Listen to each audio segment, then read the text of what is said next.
విశాఖ నగరంలోని విశాఖ డైరీ వద్ద ఉద్రిక్త పరిస్థితి నెలకొంది. ఉత్తరాంధ్ర పాడి రైతులు మహాధర్నా చేపట్టారు. దీంతో పోలీసులకు పాడి రైతులకు మధ్య తోపులాట జరిగింది. ఆవు పాలు, గేదె పాలకు కనీస ధర ఇవ్వడం లేదంటూ పాడి రైతులు ఆందోళన బాటపట్టారు.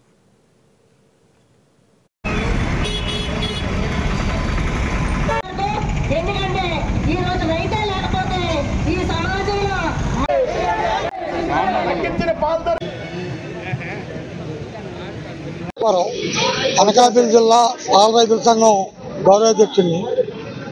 ఈరోజు విశాఖ డైరీ పాల రైతుల మీద దాడి చేస్తుంది.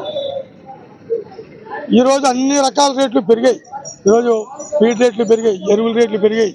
అన్ని రేట్లు పెరిగినప్పుడు అర్ధాంతరంగా ఎవరితోని చర్చ జరపకుండా ఆవు పాలకి 3 రూపాయలు పైచీలకు తగ్గించడం అనేది ఈరోజు పాల రైతుల మీద దాడి చేయడమే. ఎందుకంటే నీటి బాటిల్ అమ్ముతుంది ఈరోజు 20 రూపాయలు. అలాగే పాలు ఈరోజు లీటర్ 29 రూపాయలు ఇస్తున్నారంటే ఇది అత్యంత దుర్మార్గం.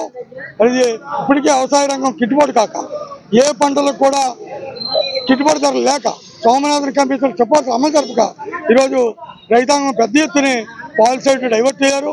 ఈరోజు సగం భూములు బతికేస్తానికి భూములు మారిపోయాయి.